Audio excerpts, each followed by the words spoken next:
5 seconds. Start.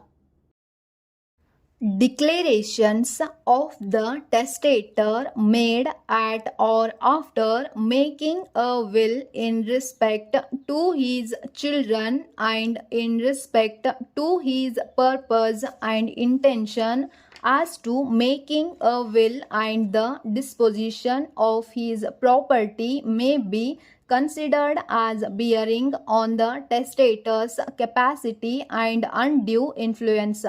Old age, mental or physical weakness will not alone invalidate a will unless such state or conditions render the operation of testator's mental faculties unreliable and deprive him of testamentary capacity as defined to you.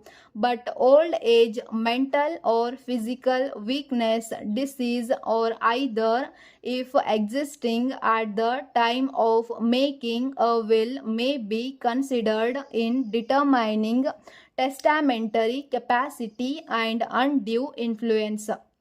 If old age and physical weakness alone or in conjunction with other causes render the operation of testator's mental faculties unreliable and render him incapable of comprehending the provisions of his will and the effect thereof, or render him so susceptible to undue influence operating on his mind at the time of making the will that he acts under restraint in making his will, then such will would be invalid.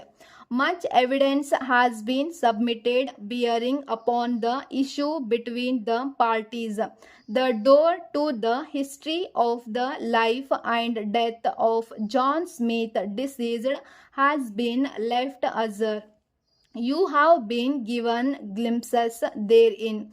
Evidence has been introduced tending to prove his age, his marriage, his domestic life, his pleasures, his sorrows, his traits of character, his virtues and his frailties, his business enterprises and successes and extent and value of his estate, the names of his children, their possessions and necessities, his conduct toward them and theirs toward him and each other, his advancements to them, his health and infirmities, his strength and his weaknesses, his sufferings, the opinions of physicians and of acquaintances as to his mental states and faculties. All these and more have been submitted for your consideration.